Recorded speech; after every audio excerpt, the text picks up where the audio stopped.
LA에 이제 순회 강연을 한 적이 있어요. 근데 저 책 CD 파는 거를 내가 얘기를 했거든요. 어려운 아프리카의 잠비아 애들 돕겠다고. 근데 한 16만 달러를 판매를 했어요. 그래갖고 이제 계속 달러를 내 통장으로 들여왔죠. 근데 세무서에서 연락이 왔어요. 이렇게 달러가 많이 들어왔는데 왜 외환 신고를 하지 않았느냐고. 외환관리법에 걸렸다는 거예요. 이게 정말 창피당하거든요. 풀어는 주지만은 검사 앞에 가갖고 반성문 쓰고 막 이래야 되거든요. 그래서 내가 세무서한테 얘기했어요. 나 그거 미국에 가갖고 아프리카 잠비아 사람들 돕는다고 내 책 CD 팔아갖고 온 거다. 부당한 거 아니다. 그러면 증명을 해보라는 거예요. 잠비아에 보낸 영수증을 갖고 오라는 거예요. 근데 내가 영수증을 다 모아보니까 16만 5천 달러를 보냈더라고. 그래서 16만 5천 달러를 신고를 딱 하고 나니까 세무서에서 이런 거 처음 봤대. 온 거 그대로 나가고 더 보채서. 왜냐면 신부님 용돈 하라고 준 돈도 한 5천 달러가 있어갖고 그것까지 다 보냈죠. 그러니까 이제는 어디에서 뭐를 하든 마음이 편안한 거예요.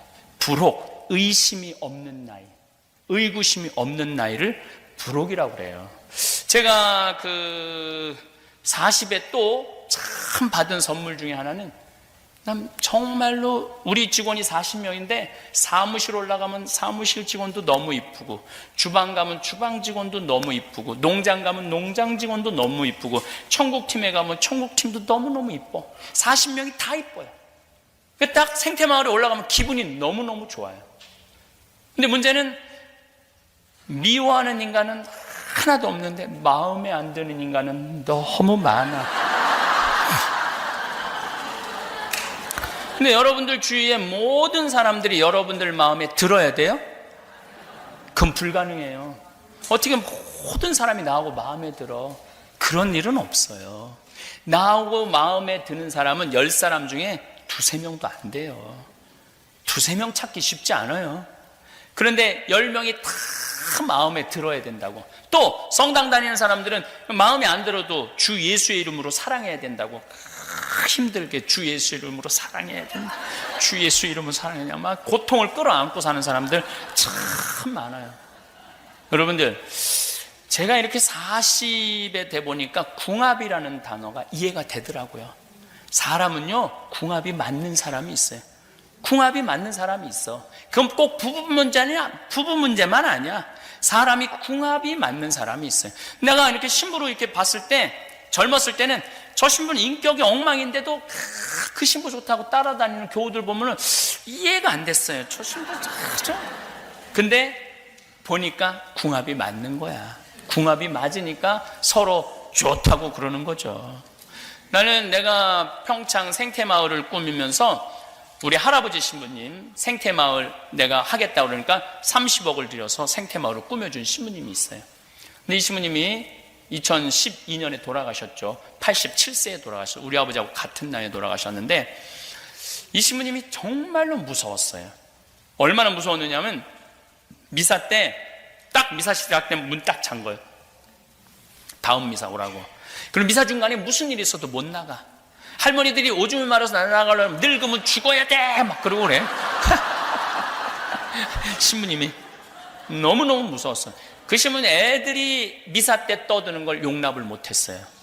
그 신부님 나한테 붕어를 키웠는데, 봐라, 톡톡 두들기면은 붕어들이 밥 먹으러 와요. 그러면 신부님이 물을 줘요.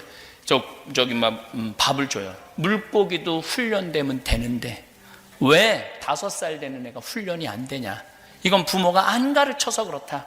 그래갖고 이제 애들이 미사 때 떠들면은 이 새끼 애미 누구냐고. 자식 교육 똑바로 시키라고. 대놓고 하세요, 대놓고. 한 번은 5살 된 애가 신부님 막 이제 감사송, 성창 감사송 하는데 다 걸어 들어오는 거예요.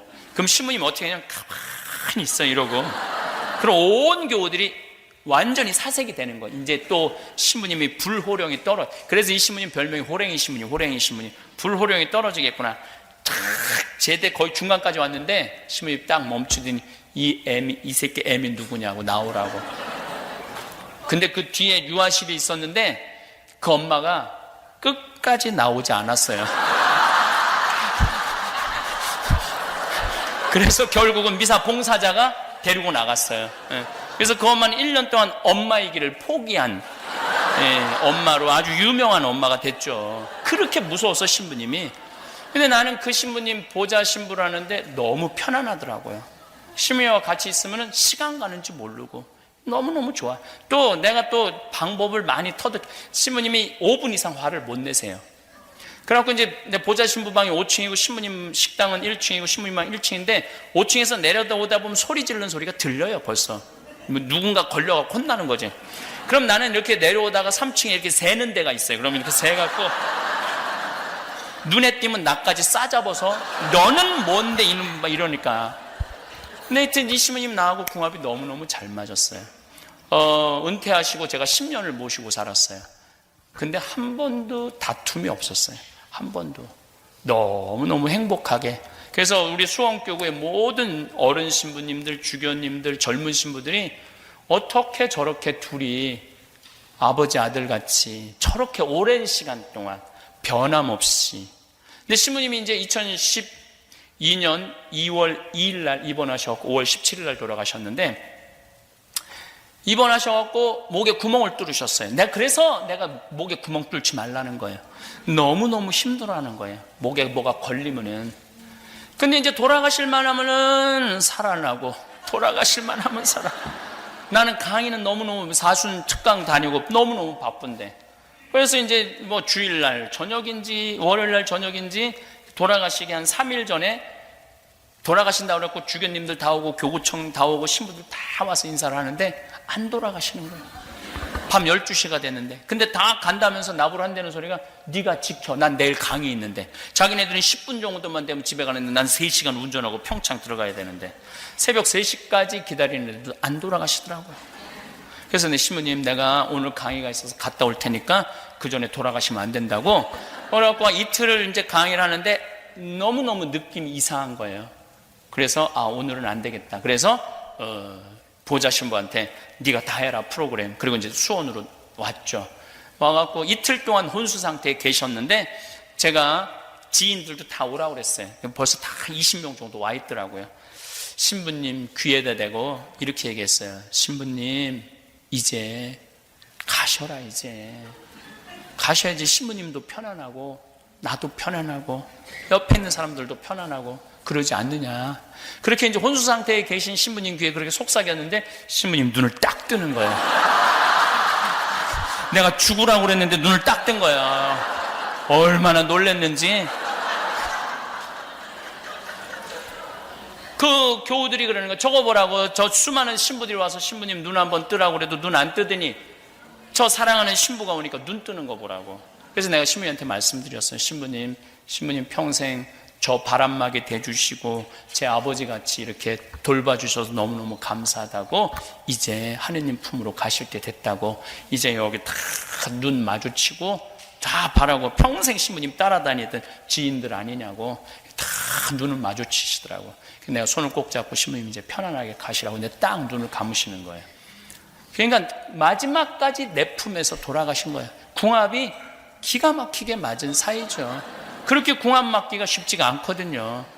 그러니까 인생에 많은 사람들이 그렇게 궁합에 맞는 게 아니에요. 그러니까 여러분들 굳이 궁합 안 맞는 사람 주 예수의 이름으로 사랑한다고 들이대지 마세요. 안 맞으면 안 맞는 거야. 주 예수님 이름까지 들먹일 필요 없어. 그냥 간단한 인사만 하고 정말 마음에 드는 사람, 정말 나하고 맞는 사람하고 사랑 쌓기도 바쁜 세상에 굳이 안 맞는 사람 그냥 갈등 일으켜가면서 그냥 마음의 상처 줘가면서 받아가면서 그러실 필요가 없어요. 제가 이제 나이가 이제 50이 됐어요. 이제 지천명의 나이야. 하늘의 뜻을 아는 나이에요. 요즘 제가 이제 다음 시간에 아주 드라마틱한 화면을 보여드리면서 말씀을 드리겠지만은 하느님께서 나를 왜 사제로 부르셨고 왜 아프리카로 보내셨고 그걸 알 것 같더라고요. 그리고 요즘은 내가 막 일을 추진하다가도 일이 안 되잖아요. 그럼 내가 딱 이렇게 말해요. 당신이 원하는 게 아닌가 보네. 그러나 딱 덮어요. 아니 구원도 하느님이 더 급하지 내가 급해? 여러분들 주위에 혹시 성당 안 나가는 사람 걱정하지 마세요. 하느님이 더 급하겠지. 여러분들이 더 급하겠어요? 하느님이 알아서 하시겠지. 제가 성서 강의하면서 많은 의문점이 있어요.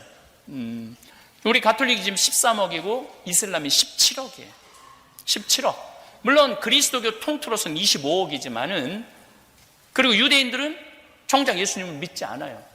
나한테 들이대는 거예요. 신부님, 예수님이 진짜 하느님이라면은 왜 유대인들 정작 예수님을 믿지 않느냐고. 그리고 지금 이슬람은 왜 17억이냐고. 신부님 설명해 보라고 나한테 그래요. 그럼 난 딱 이렇게 말해요. 나도 몰라. 그걸 내가 어떻게 다 알아야 돼? 난 그냥 예수님이 너무 좋고 예수님 사랑하고 예수님의 사제야. 그런 것까지 내가 알 수 없는 것까지 나 설명할 능력 없어. 나도 몰라. 당신이 알아서 물어봐. 그리고 인터넷에 또 이런, 내가 신앙생활을 해보니까 공부를 해본, 과학을 공부해보니까 하느님이 없는 것 같고 어쩌고저쩌고 막 그래. 지금 이런 사람 어떻게 해? 나도 몰라.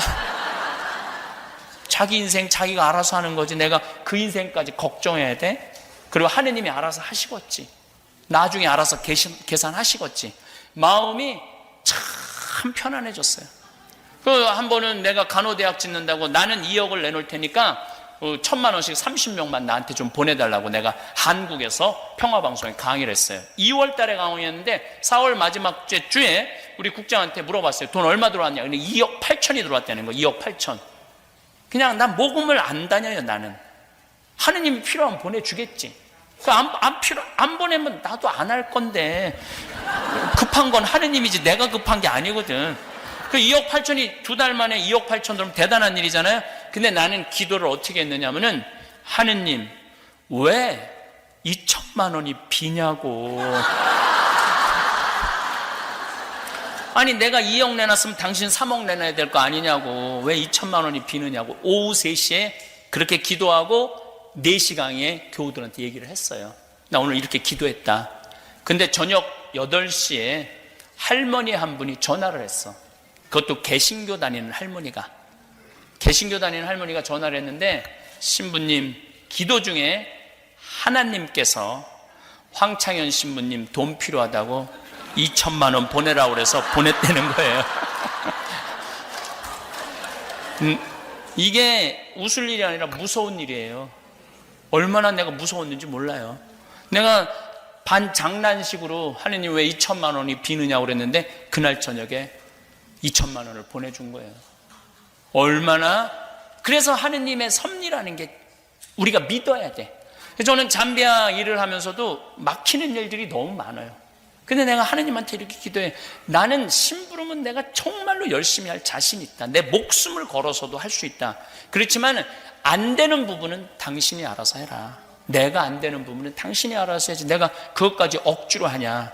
그러니까 순리에 따르게 되더라고요. 억지로 하는 게 하나도 없어. 그래서 귀양 막 말라온 김에 한마디 하면, 내가 여주에 16만 평 제2생, 저기 그걸 써놨더라고. 그 제2생태마을 저 기금 아니에요. 저거 팔아갖고 잠비아로 나가지. 수원교구 돈 많은데 뭐하러 힘들게 청국장 팔아갖고 수원교구에 내려놔. 아프리카에 내려놔야지. 제2생태마을을 내가 허가를 다 받아놨어. 불가능한 허가를. 근데 딱 교구청에서 연락이 와서 손 띄라고. 근데 내가 어떻게 말했느냐면, 띄겠다고. 보통 신부들 같으면은 5년 동안 했는데 일이 나하고 말 한마디 없이 손 이렇게 띄라고 말할 수 있느냐, 어쩌고 저쩌고 그러는데, 그것도 내가 보기엔 다 성숙하지 못한 사람들의 행동이에요. 나는 신부고 교구청의 명령에 따라서 하는 신부인데 띄라고 그러면 띄어야지. 아주 간단한 거예요. 근데 막 내가 하면 안 된다고 막 불때같이 일어나던 신부들이 너무 당황한 거야. 내가 싸울 줄 알았더니 바로 손 띄니까, 아니 저건 아닌데 싸워야 되는데. 저는 지금도 생태마을에서 본당 신부로 발령 나도 난 나갈 수 있어요. 아프리카에서 저렇게 추진하다 했는데 교구에서 하지 말라 그러면 난 안 할 수 있어요. 왜냐하면은 나머지는 하느님이 알아서 하겠지. 나는 본당 가서 행복하게 살면 되지. 손해는 누가 나? 하느님이 나겠지. 내가 나는 게 아니지. 신학교 내가 짓겠다고 내가 한 것도 아니고 당신이 계획한 건데. 50이 돼서 하늘의 뜻을 아니까 마음이 참 편안하더라고요. 억지로 할 것도 없고 포기도 쉽더라고. 60, 이 시간이 없으니까 이제 이순 얘기를 할게. 60, 난 아직 60은 안 됐어요. 이순이 되면 귀가 편안한 나이야. 그리고 이해 못하는 게 없어야 되는 나이야. 60이 되면 모르는 게 없는 나이가 60이에요. 근데 60 된 분들이 난 정말 이해가 안 되네, 처음 듣는 얘기네, 이러면 나이를 헛먹은 거예요. 공부를 안 하는 거예요. 공부를 안 하는 거예요. 60이 돼갖고 남의 말에 귀를 기울일 줄 모른다면은 나이를 헛먹는 거예요. 그래서 60이 되면은요, 다 남의 말에 귀 기울일 줄 알고 끝까지 들어줄 줄도 알고, 뭐 이 말 저 말 할 거 없이 내가 너무 멋있는 60을 하나 만났어요. 직접 만난 적은 없는데 내 후배 신부 중에 하나가 5년 정도 후배 신부가, 그것도 5년 전에 여자 때문에 옷 벗은 것도 아니고 돈 때문에 옷 벗은 것도 아니야. 이게 굉장히 상징적인 신부예요. 기쁘지 않았대요. 미사를 드리는데 기쁘지 않았대요. 강론을 하는데 기쁘지 않았대요. 기쁘지 않은데 여기서 드리는 건, 이건 교우들을 기만하는 거고 하느님을 기만하는 거라고. 그래서 난 더 이상 사제의 자격이 없다고 옷을 벗었어. 너무너무 아깝더라고. 내가 평상시에 아끼던 신부인데 기쁘지 않은 순간이 오죠. 정말로 하기 싫을 때가 와요, 신부들한테. 근데 그 신부는 그 시기를 못 넘긴 거죠. 옷을 벗고 나갔어. 나는 잊었죠. 뭐 참 아깝다 이렇게만 생각을 하고. 근데 그 본당, 젊었을 때 본당 신부한 성모회장이 그 신부를 굉장히 사랑했나 봐. 근데 딸이 하나 있었는데 37, 8, 그 신부 45. 그 딸한테 그랬대요. 너 시집도 안 갈 거면은 그 신부님이 혼자 사는데 힘들 거다. 세상살이 혼자 밥하고 빨래하고 힘들다. 너 시집 안 갈 거면 그 신부님한테 시집 가라. 그래서 어려운 신부님 하나 정말 의지가지 좀 도와드려라. 어떻게 생각하냐? 뭐 나 그 신부님하고 결혼하는 거 그렇게 나쁘진 않아. 뭐 엄마가 허락한다면, 아빠가 허락한다면. 남편을 또 설득을 한 거야. 남편을 설득해갖고, 여보 당신 그 본당 신부님 있을 때 저런 사이 하나 봤으면 좋겠다고 안 그랬어? 저 사이 지금 이제 혼자 됐는데 저 사이 이제 보자고 남편을 설득시킨 거예요.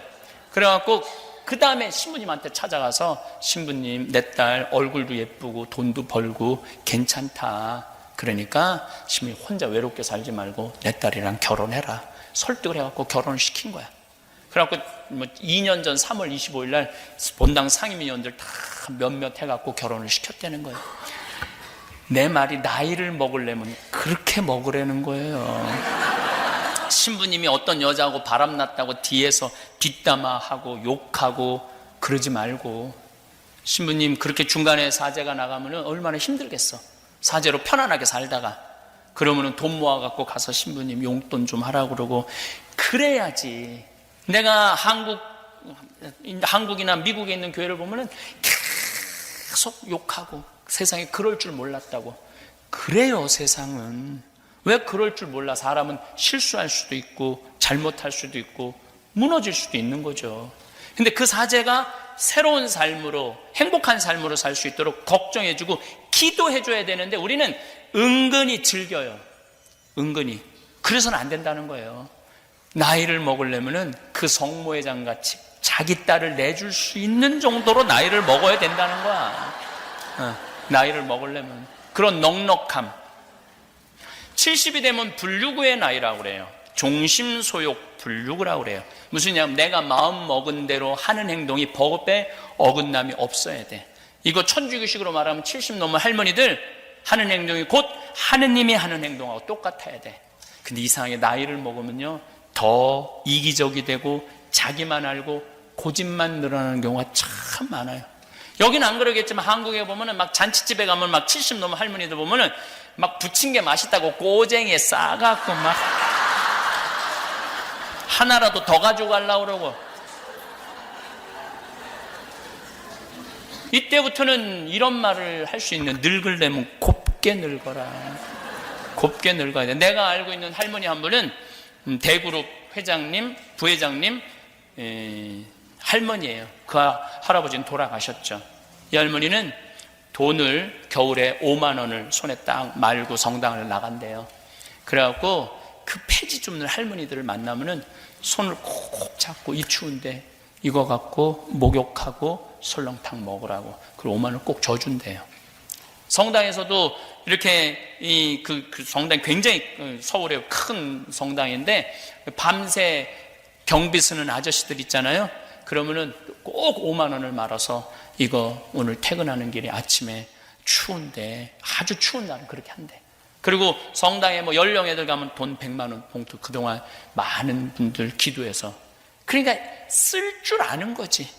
아무리 부자라도 쓸 줄 모르면 그거하고 나하고는 아무 상관없어. 그 내가 40대 때 깨달은 거라고 그런 거예요. 아무리 부자고 폰만 쓰면 옆에서 가슴만 아파요. 그런 여자가 아니라 그런 부자 옆에 있으면 상처만 입는 거야, 상처. 그러니까 늙으려면은 좀 아름답게 늙어가야 되는 거 아닌가, 이런 생각을 합니다. 어떤 분이 집을 한 채 기증 도네이션을 하셔서 장학재단을, 교육재단을 만들었다고 그러더라고요. 제가 전 미국에 다녀봤는데 교육재단을 만든 성당은 여기가 처음인 것 같아요. 한 분의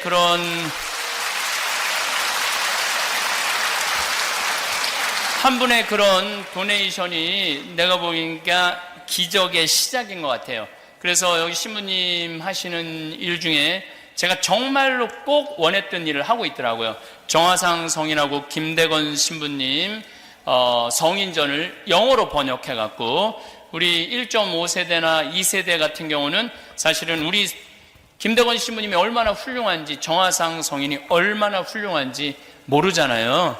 뭐 김대건 신부님 이야기도 너무 감동적이지만 정화상 성인 같은 경우는 감동을 뛰어넘죠. 정화상 성인은 아버지, 어머니, 정화상 성인, 유소사, 최철래, 정정혜, 엘리사벳 온 가족이 하느님 때문에 다 순교를 한 집안이잖아요. 얼마나 대단한 집안이에요. 그리고 정화상 성인마저도 너무너무 사제가 되고 싶어갖고 신학교 교육을 받으셨어요. 받으시다가 순교를 1839년에 하시게 되죠. 그래서 이 정화상 성인의 재상서라는 거를 재상한테 올리는 글이라는 글을 쓸 때 그 기가 막힌 내용이 나와요. 우리가 뭘 잘못했다고 이렇게 박해를 심하게 하느냐라는 유명한 책을 쓰시죠. 여기가 정화상 바오로 성당이라고 그러잖아요. 그래서 그런 아름다운 어쨌든 재단이 생겼고 앞으로 그 재단을 통해서 많은 일을 할 수 있을 것 같아요. 저는 제가 지금 이게 기적의 이제 일을 할 수 있었던 거는 정말로 할머니 한 분이 저를 찾아오셨어요. 신부님, 제가 강도들한테 납치를 당해갖고 이틀 동안 트렁크에 갇혀 다녔대요. 이틀 동안 강도들이 끌고 다니는데, 그런데 그 강도들이 당신 차였는데 내 CD 화가 나십니까? 라는 걸 이틀 동안 듣고 다니다가 마지막에 풀어주면서 이 CD를 들으면서 죽일 마음이 없어졌다고. 할머니 카드에서 돈을 다 뺏어갖고 돈을 다 뺐지만은 할머니가 1년 동안 외출을 못했대요. 너무 세상이 무서워서. 그러고 난 다음에 할아버지가, 이제 그 할아버지도 돌아가셨는데 할아버지가 당신은 신부님 때문에 사는 거라고. 그래갖고 이 할머니가 재산이 굉장히 많은데 내가 만약에 그냥 거기서 원래는 묶어갖고 돌에 달아갖고 저수지에 자기네들끼리 막 작전 짜는 소리를 들었대요. 그렇게 죽었다면 얼마나 의미가 없을까. 그래서 이 할머니가 그 재산 중에 100억을 저한테 갖고 기증을 하셨어요. 100억을.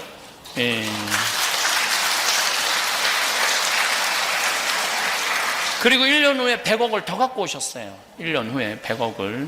근데 그 할머니는 평생 1000억 정도 재산이 있었는데 빚으로 700억 정도를 날렸대요. 하나도 안 행복했대, 날리는 동안은. 근데 이 신부님한테 이렇게 갖다 주고 이렇게 일이 되는 걸 보면서 너무너무 행복하대, 지금 사는 게. 그래서 80 넘어서 행복하기 시작했대. 이제 84살이거든요. 80 넘. 그러니까 내 걸 내놓으면서 행복하게. 이제 뭐 와서 재판 걸 사람도 없잖아. 다 내놨으니까. 그래서 이제 조금 남았어요. 신부님, 저 이제 여기 조금 저기 이제 조금 이제 다 이제 없어지고 이제 조금 100억밖에 안 남았어요. 그러더라고요. 어쨌든 그 할머니가 땅을 팔아서 돈이 이제 제 통장에 들어와 있는데 그걸 기증하면서 이 아프리카 일이 훨씬 커졌죠. 생각보다 훨씬 커지고 신학교까지 짓게 되는 과정을 이제 받게 되는 거죠. 그래서 제가 얘기하자면 내 계획이 아니라고. 이건 하느님의 계획이지 나는 전혀 이런 거 할 생각이 전혀 없었어요. 그냥 농장이나 좀 도와주고 이러려고 그랬는데 이게 정말 대단한 일이 됐잖아요. 여기 교육재단 이제 시작을 하셨는데 아마 이게 어떻게 보면 또 미국 교회 안에 새로운 기적의 이 재단이 될 수도 있지 않을까 그런 생각을 합니다. 그래서 여러분들 혹시 내가 아까도 어제도 말씀드렸지만 한국 분들 이제 이룰 거 다 이루고 있는데 이대로 머무르면 미션이 끝나는 거예요. 그래서 더 높은 미션을 가지시고 이 재단을 통해서 여기 미국에서 공부하고 있는 많은 학생들한테 장학금도 주고 어려운 사람들 똑똑한 아이들 골라내갖고 그 아이들 또 키우면은 나중에 그게 다 교회의 재산이 되고 한민족의 재산이 되는 것 같아요. 이 인생의 어느 시점에서 우리는 문득 깨닫게 됩니다. 지금까지 열심히 쌓아온 것들이 진정으로 소중한 것인지, 그리고 앞으로 어떻게 살아가야 할지에 대해 말입니다. 마치 오랜 여행 끝에 잠시 걸음을 멈추고 지나온 길을 돌아보는 것처럼 우리는 삶의 본질적인 의미를 찾아 나서게 됩니다. 이런 성찰의 시간은 결코 늦은 것이 아닙니다. 오히려 삶의 경험이 쌓이고 지혜가 깊어져야만 가능한 귀중한 순간입니다. 젊은 시절에는 앞만 보고 달려가느라 놓쳤던 것들이 이제야 선명하게 보이기 시작합니다. 성공과 실패, 만남과 이별, 기쁨과 슬픔을 모두 경험한 지금에서야 비로소 무엇이 진정으로 중요한지를 깨달을 수 있게 되는 것입니다. 삶을 살아가면서 우리는 끊임없이 선택의 갈림길에서 서게 됩니다. 어떤 길을 택해야 할지, 무엇을 붙잡고 무엇을 놓아야 할지, 누구와 함께 걸어가야 할지에 대한 답을 찾아야 합니다. 이런 선택들이 모여 우리의 인생을 만들어가는 것입니다. 어린 시절 할머니는 늘 마당 한켠에 작은 채소밭을 가꾸셨습니다. 그리고 수확할 때가 되면 이웃들과 나누어 먹곤 하셨죠. 많이 키워서 혼자 먹으면 무슨 재미가 있겠니? 하시던 할머니의 웃음이 지금도 생생합니다. 그때는 몰랐지만 할머니는 나눔의 진정한 의미를 몸소 보여주고 계셨던 것입니다. 할머니의 채소밭은 결코 크지 않았습니다. 하지만 그 작은 공간에서 나온 상추, 고추, 토마토는 온 동네를 배불리 먹일 만큼 풍성했습니다. 할머니는 수확한 채소를 작은 바구니에 담아 이웃집을 돌아다니며 나누어 주셨습니다. 어떤 집에서는 감사하다며 다른 반찬을 싸주기도 했고, 어떤 집에서는 그저 고맙다는 인사만 하기도 했습니다. 하지만 할머니의 표정은 언제나 똑같이 밝았습니다. 나중에 어른이 되어서야 깨달았지만 할머니는 단순히 채소를 나누어 주신 것이 아니었습니다. 그분은 마음을 나누고 계셨던 것입니다. 정성스럽게 기른 채소를 통해 이웃에 대한 사랑과 관심을 전달하고 계셨던 것이죠. 그래서 할머니가 주신 채소는 유독 맛있었고 받는 사람들도 단순히 음식을 받는 것 이상의 기쁨을 느꼈던 것입니다. 진정한 나눔은 계산된 것이 아닙니다. 받을 것을 기대하지도 않고 보상을 요구하지도 않습니다. 그저 마음에서 우러나는 자연스러운 행위일 뿐입니다. 마치 꽃이 향기를 내뿜고 나무가 그늘을 만들어주는 것처럼 말입니다. 이러한 나눔은 주는 사람에게 특별한 기쁨을 선사합니다. 물질적인 풍요로움과는 다른 차원의 마음의 평안을 가져다주는 것이죠. 이런 나눔의 철학은 우리 삶의 모든 영역에서 적용될 수 있습니다. 물질적인 것뿐만 아니라 시간, 관심, 경험, 지혜 등 우리가 가진 모든 것을 나눌 수 있습니다. 어려운 일을 겪고 있는 친구에게 보내는 따뜻한 문자 메시지, 새로운 환경에 적응하지 못하는 사람에게 건네는 격려의 말, 경험을 바탕으로 한 조언 등은 모두 소중한 나눔입니다. 나눔은 또한 받는 사람에게만 유익한 것이 아닙니다. 주는 사람에게도 깊은 만족감과 행복을 안겨줍니다. 심리학자들은 이를 기버스 하이기버스 부르기도 합니다. 다른 사람을 도와주거나 무언가를 나누어 줄 때 느끼는 특별한 기쁨과 에너지를 말하는 것입니다. 이런 기쁨은 단순한 쾌감과는 다릅니다. 마음 깊숙한 곳에서 우러나오는 따뜻하고 지속적인 행복감인 것입니다. 젊은 시절에는 가진 것이 많지 않다는 이유로 나눔을 주저했을지도 모릅니다. 하지만 시간이 흘러 깨닫게 되는 것은 나눔의 크기가 중요한 것이 아니라는 사실입니다. 따뜻한 말 한마디, 진심 어린 관심, 때로는 그저 함께 있어 주는 것만으로도 충분히 소중한 나눔이 될 수 있습니다. 한 연구에 따르면 사람들이 가장 기억에 남는 도움은 거대한 금전적 지원이나 물질적 선물이 아니라 어려운 순간에 받은 따뜻한 말 한마디나 진심 어린 위로였다고 합니다. 병원에서 수술을 기다리는 환자에게 손을 잡아주는 것, 새로운 직장에서 불안해하는 동료에게 점심을 함께 하자고 제안하는 것, 힘들어하는 이웃에게 괜찮다고 말해주는 것 등이 때로는 어떤 큰 선물보다도 더 큰 힘이 되는 것입니다. 나눔의 진정한 가치는 그 행위가 만들어내는 연결고리에 있습니다. 사람과 사람 사이에 보이지 않는 끈을 만들어주고 서로를 이해하게 하며 공동체 의식을 형성하게 합니다. 혼자서는 해결하기 어려운 문제도 함께 나누면 더 쉽게 해결할 수 있고 기쁨도 나누면 배가 되는 것을 경험하게 됩니다. 이웃에게 기른 채소를 나누어 주던 할머니처럼 우리도 각자의 방식으로 나눔을 실천할 수 있습니다. 손자에게 들려주는 옛날 이야기, 젊은 동료에게 건네는 삶의 조언, 힘들어하는 친구에게 보내는 따뜻한 격려 등 모두가 값진 나눔입니다. 이런 나눔을 통해 우리는 더 큰 신뢰의 그물망 속에서 살아가게 됩니다. 신뢰는 나눔을 통해 자연스럽게 형성되는 가장 귀중한 자산입니다. 작은 약속을 지키고 어려운 순간에 도움을 주며 일관성 있는 모습을 보여줄 때 조금씩 쌓여갑니다. 한 번 형성된 신뢰는 돈으로 살 수 없는 보물이 됩니다. 그것은 관계의 토대가 되고 어려운 상황에서 서로를 의지할 수 있는 든든한 버팀목이 됩니다. 신뢰가 있는 관계에서는 많은 말이 필요하지 않습니다. 눈빛만으로도 서로의 마음을 알 수 있고 작은 행동으로도 깊은 의미를 전달할 수 있습니다. 이런 관계에서는 오해가 생겨도 쉽게 풀리고 갈등이 있어도 건설적인 방향으로 해결됩니다. 서로를 믿기 때문에 솔직하게 이야기할 수 있고 실수를 해도 용서받을 수 있다는 안정감을 느낄 수 있습니다. 신뢰란 하루아침에 쌓이는 것이 아닙니다. 작은 약속을 지키고 진심으로 대하며 일관성 있게 행동할 때 조금씩 쌓여갑니다. 그리고 이렇게 쌓인 신뢰는 인생의 가장 귀중한 자산이 됩니다. 돈이나 명예보다 훨씬 더 오래가고 진정한 행복의 토대가 되어주는 것이죠. 그런데 신뢰를 쌓는 것은 쉽지 않습니다. 오랜 시간과 지속적인 노력이 필요합니다. 말과 행동이 일치해야 하고 어려운 상황에서도 약속을 지켜야 합니다. 때로는 자신에게 불리한 일이 있어도 정직하게 이야기해야 하고 실수했을 때는 솔직히 인정하고 사과해야 합니다. 하지만 이런 노력이 결코 헛되지 않습니다. 신뢰를 바탕으로 한 관계는 인생의 가장 소중한 보물이 됩니다. 성공할 때도 함께 기뻐하고 실패할 때도 함께 아파하며 평범한 일상도 함께 나누는 관계 말입니다. 이런 관계가 있다면 어떤 어려움이 와도 헤쳐나갈 수 있는 힘이 생깁니다. 신뢰는 또한 자기 자신에게도 적용됩니다. 자신과의 약속을 지키고 자신의 가치관에 따라 살아가며 자신을 속이지 않는 것입니다.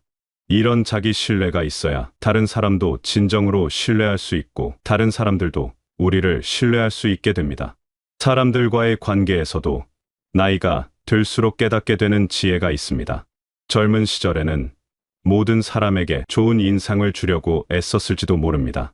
모든 모임에 참석하고 모든 사람의 부탁을 들어주려고 노력했을 것입니다. 하지만 이런 노력은 때로는 우리 자신을 지치게 만들고 진정한 관계를 놓치게 할 수도 있습니다. 젊은 시절의 관계는 때로 피상적이었을지도 모릅니다. 많은 사람들과 어울리며 활발하게 지내는 것이 좋은 것이라고 생각했을 수도 있습니다. 파티에 참석하고 모든 연락에 응답하며 소위 말하는 인기 있는 사람이 되려고 노력했을 것입니다.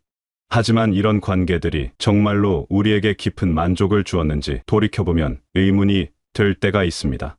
많은 사람들과의 피상적인 관계보다는 몇 사람과의 깊은 관계가 훨씬 더 의미 있고 가치 있다는 것을 깨닫게 됩니다.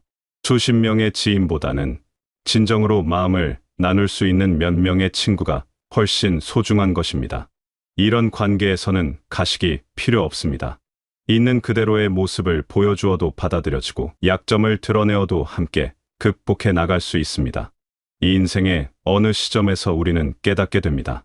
모든 사람과 깊은 관계를 맺는 것은 불가능하다는 것을, 그리고 그럴 필요도 없다는 것을 말입니다. 오히려 진정으로 마음이 통하는 몇 사람과의 깊은 관계가 수많은 얕은 관계보다 훨씬 소중하다는 것을 알게 됩니다. 이런 깨달음은 어떤 면에서는 해방감을 줍니다. 모든 사람에게 좋은 사람이 되려고 애쓰지 않아도 되고 모든 초대에 응해야 한다는 부담감에서 벗어날 수 있습니다. 대신 진정으로 소중한 사람들과의 관계에 더 많은 시간과 에너지를 투자할 수 있게 됩니다.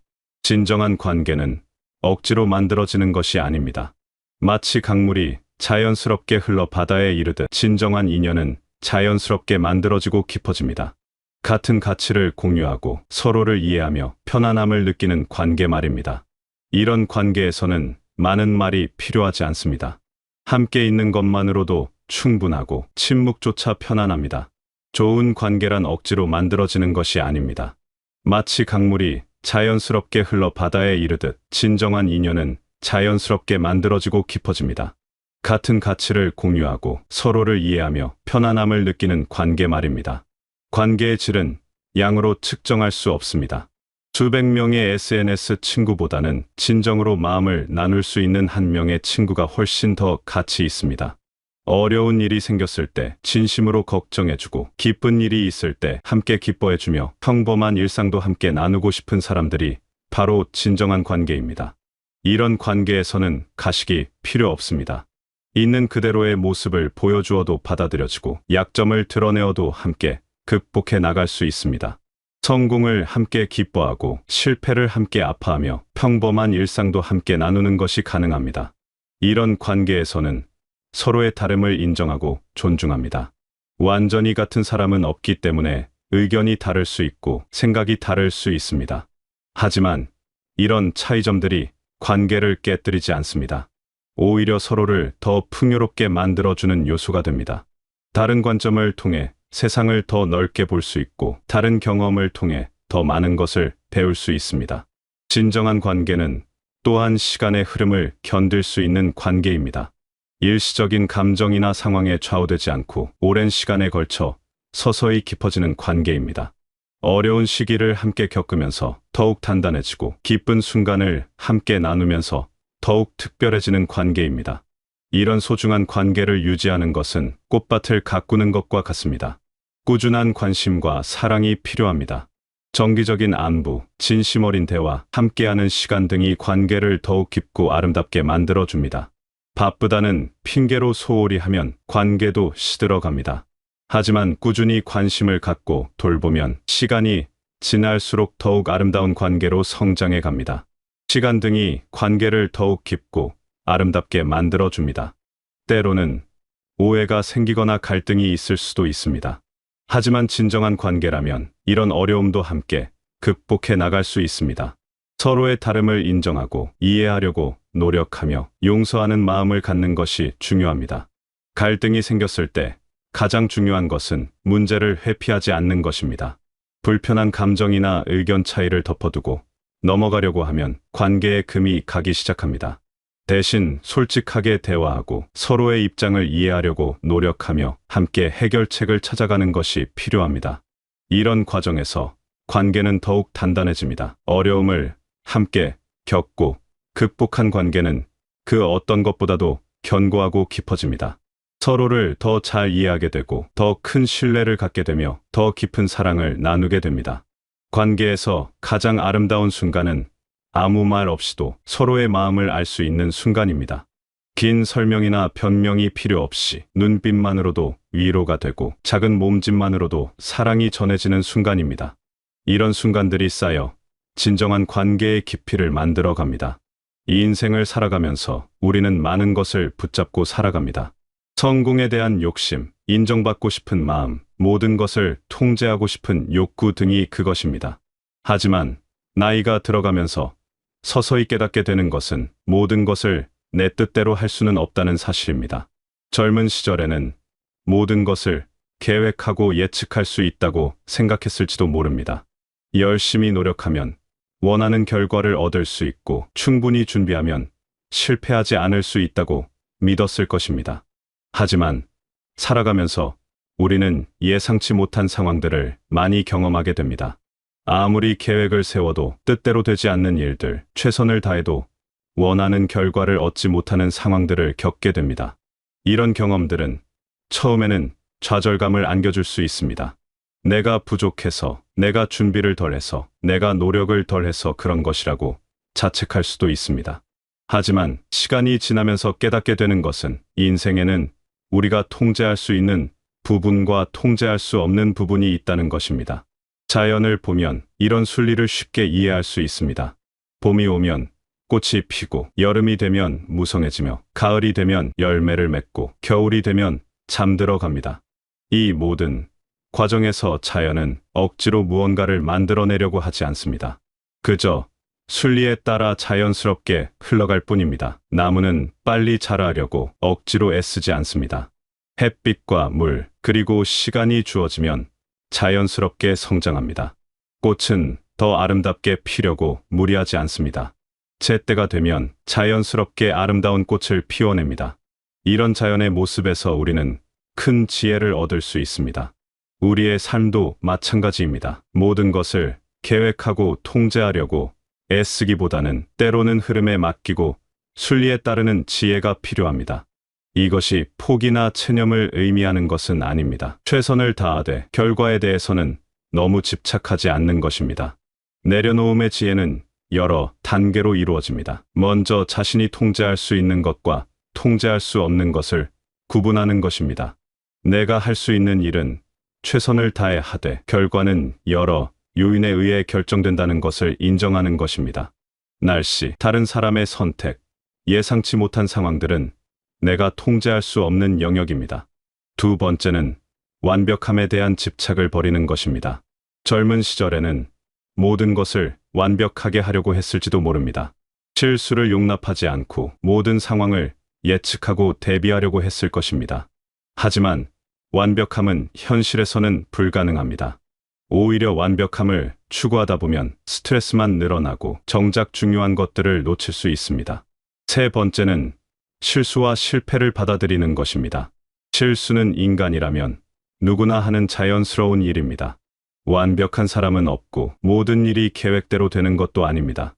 실수를 했을 때 자책하기보다는 그것을 배움의 기회로 받아들이고 더 나은 방향으로 나아가는 것이 중요합니다.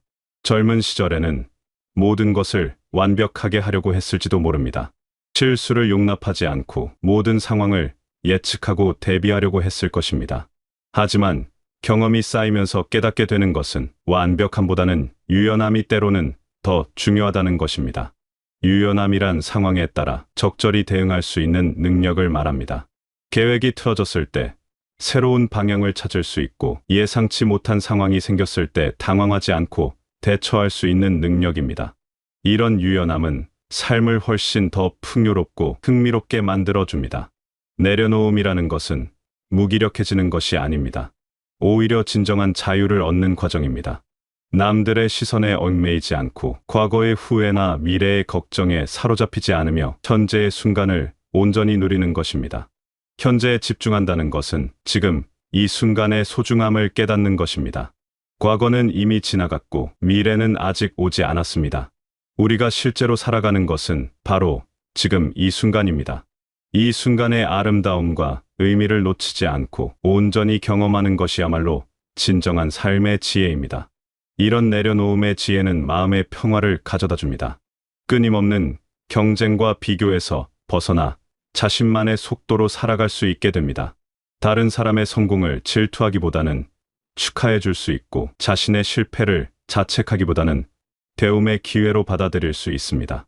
내려놓음은 또한 감사의 마음을 키워줍니다. 가지지 못한 것에 대한 아쉬움보다는 가진 것에 대한 감사를 느끼게 됩니다. 건강한 하루, 따뜻한 햇살, 사랑하는 사람들과의 시간 등 일상의 소소한 것들이 얼마나 소중한지를 깨닫게 됩니다. 나이가 들어감에 따라 가장 아름다운 변화 중 하나는 다른 사람을 이해하고 포용하는 마음이 넓어진다는 것입니다. 젊은 시절에는 자신의 관점에서만 세상을 바라보았을지도 모릅니다. 자신의 가치관이 절대적이라고 여기고 다른 의견을 쉽게 받아들이지 못했을 수도 있습니다. 젊은 시절의 판단은 때로 성급하고 엄격했을 수 있습니다. 흑과 백으로 나누어 생각하고 옳고 그름을 단정적으로 판단하며 자신과 다른 생각을 하는 사람들을 쉽게 비판했을지도 모릅니다. 하지만 이런 단순한 사고방식은 세상의 복잡성을 제대로 이해하지 못하게 만들 수 있습니다. 하지만 다양한 경험을 쌓고 여러 사람을 만나며 인생의 부침을 겪으면서 우리는 조금씩 달라집니다. 세상에는 다양한 관점이 있고 각자 나름의 이유가 있다는 것을 이해하게 됩니다. 옳고 그름의 이분법적 사고에서 벗어나 상황과 맥락을 고려하는 지혜를 갖게 됩니다. 사람들이 왜 그런 선택을 했는지, 왜 그런 행동을 했는지를 이해하려고 노력하게 됩니다. 표면적인 행동만 보고 판단하기보다는 그 뒤에 숨어 있는 사정과 마음을 헤아려 보려고 합니다. 이런 이해의 노력이 사람들 사이의 갈등을 줄이고 더 깊은 관계를 만들어 줍니다. 이런 변화는 자신의 경험에서 나옵니다. 자신도 실수를 해보고 어려운 선택을 해보며 완벽하지 않은 모습을 보여본 경험이 있기 때문에 다른 사람의 불완전함도 이해할 수 있게 되는 것입니다.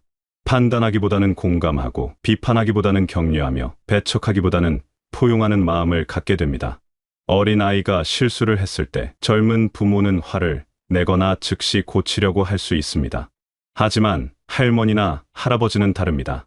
그 실수 뒤에 숨어 있는 아이의 마음을 이해하려고 하고 왜 그런 행동을 했는지 헤아려 봅니다. 그리고 따뜻한 말로 아이를 위로하고 격려해 줍니다. 이런 차이는 경험에서 나옵니다. 많은 아이들을 보아왔고 자신도 실수를 많이 해보았으며 시간이 지나면서 많은 것들이 자연스럽게 해결되는 것을 경험했기 때문입니다. 급하게 고치려고 하지 않아도 아이는 스스로 배우고 성장한다는 것을 알고 있는 것입니다. 직장에서도 마찬가지입니다. 경험이 적은 관리자는 부하 직원의 실수에 대해 즉각적으로 반응하고 엄격하게 지적할 수 있습니다. 하지만 경험이 많은 관리자는 다릅니다. 그 실수가 왜 일어났는지를 파악하고 어떻게 하면 앞으로 같은 실수를 하지 않을 수 있는지를 함께 고민합니다. 질책보다는 격려를, 비판보다는 조언을 해줍니다. 이런 넉넉한 마음은 하루아침에 만들어지는 것이 아닙니다. 자신도 많은 실수를 해보고 용서를 받아본 경험이 있기 때문에 가능한 것입니다. 완벽하지 않은 자신을 받아들이면서 다른 사람의 불완전함도 포용할 수 있게 되는 것입니다. 용서의 힘을 아는 것도 중요한 지혜입니다. 젊은 시절에는 상처를 받으면 오랫동안 기억하고 쉽게 용서하지 못했을 수도 있습니다. 하지만 시간이 지나면서 깨닫게 되는 것은 용서는 상대방을 위한 것이 아니라 자신을 위한 것이라는 사실입니다. 미움과 원망을 붙잡고 있는 것은 자신의 마음을 무겁게 만들 뿐입니다. 다른 사람의 말에 귀 기울이는 것도 중요한 지혜입니다. 젊은 시절에는 자신의 이야기를 하는 것에 더 집중했을지도 모릅니다. 자신의 생각을 전달하고 자신의 경험을 나누는 것이 우선이었을 것입니다. 하지만 나이가 들면서 듣는 것의 중요성을 깨닫게 됩니다. 좋은 대화는 말하기와 듣기의 균형에서 나옵니다. 자신의 이야기만 하는 것도 상대방의 이야기만 듣는 것도 진정한 대화가 아닙니다. 서로의 생각과 감정을 나누고 공감하며 이해하는 과정이 진정한 대화입니다. 경청의 기술은 단순해 보이지만 실제로는 매우 어려운 것입니다. 상대방이 말하는 동안 다음에 할 말을 생각하지 않고 온전히 그 사람의 말에 집중하는 것입니다. 판단하거나 평가하지 않고 그저 들어주는 것입니다. 이런 경청은 상대방에게 큰 위로가 됩니다. 말하지 않아도 알아주는 것의 소중함도 깨닫게 됩니다. 때로는 긴 설명보다도 조용히 곁에 있어 주는 것이 더 큰 위로가 될 수 있습니다. 해결책을 제시하려고 애쓰지 않고 그저 함께 아파해 주는 것만으로도 충분할 때가 있습니다. 진정한 대화는 말하는 것과 듣는 것의 조화입니다. 상대방의 말을 주의 깊게 들어주고 그들의 감정을 공감해주며 필요할 때 적절한 조언을 해주는 것입니다. 이런 경청의 자세는 상대방에게 위로와 힘을 주고 더 깊은 관계를 만들어줍니다. 특히 젊은 세대와의 대화에서는 이런 경청의 자세가 더욱 중요합니다. 그들의 방식을 이해하려고 노력하고 그들의 고민을 진지하게 들어주며 섣부른 판단보다는 공감을 먼저 해주는 것이 필요합니다. 세대 간의 차이를 인정하면서도 인간으로서의 공통된 부분을 찾아가는 지혜가 필요합니다. 곱게 늙어간다는 것은 단순히 외모를 가꾸는 것이 아닙니다. 진정한 아름다움은 내면에서 우러나오는 것입니다. 지혜가 쌓이고 사랑이 깊어질 때 그 사람은 자연스럽게 아름다워집니다. 지혜란 많은 것을 아는 것이 아니라 무엇이 중요한지를 아는 것입니다. 이 인생의 본질적인 가치를 깨닫고 진정으로 소중한 것이 무엇인지를 구분할 수 있는 능력입니다. 건강, 가족, 우정, 사랑, 평화 등 돈으로 살 수 없는 것들의 가치를 제대로 아는 것입니다. 사랑 또한 깊어집니다. 젊은 시절의 사랑이 열정적이고 격렬했다면 나이가 들면서 사랑은 더욱 깊고 포용적이 됩니다. 조건 없는 사랑, 이해하는 사랑, 기다려주는 사랑을 할 수 있게 됩니다. 손자를 바라보는 할머니의 눈빛에서 이런 사랑을 볼 수 있습니다. 손자가 무엇을 해도 어떤 실수를 해도 그저 존재 자체로 소중한 것입니다. 이런 무조건적인 사랑은 받는 사람에게 큰 힘이 되고 주는 사람에게는 깊은 행복을 안겨줍니다. 이런 지혜와 사랑은 주변 사람들에게도 영향을 미칩니다. 마치 향기로운 꽃이 주변의 향을 퍼뜨리듯 지혜롭고 사랑이 넘치는 사람 곁에 있으면 자연스럽게 평화로워집니다. 그들의 말 한마디, 표정 하나도 다른 사람에게 위로와 힘을 주게 됩니다. 이 모든 깨달음을 바탕으로 우리는 오늘을 어떻게 살아가야 할까요? 첫째로, 오늘 누군가와 무언가를 나누어 보는 것입니다. 거창한 것이 아니어도 좋습니다. 따뜻한 말 한마디, 진심 어린 관심, 함께하는 시간 등 무엇이든 좋습니다. 둘째로, 진정으로 소중한 사람들과의 관계에 더 많은 시간과 에너지를 투자하는 것입니다. 의미 없는 만남보다는 마음이 통하는 사람과의 깊은 대화를 선택하는 것입니다. 셋째로, 오늘 하루 무언가를 내려놓아 보는 것입니다. 불필요한 걱정, 남에 대한 판단, 과거의 후회 등 마음을 무겁게 하는 것들을 조금씩 내려놓는 연습을 해보는 것입니다. 넷째로, 주변 사람들의 말에 더 귀 기울이고 그들의 마음을 이해하려고 노력하는 것입니다. 특히 젊은 세대의 이야기를 들어주고 그들의 방식을 존중해주는 것입니다. 마지막으로, 오늘 하루 감사한 마음을 갖는 것입니다.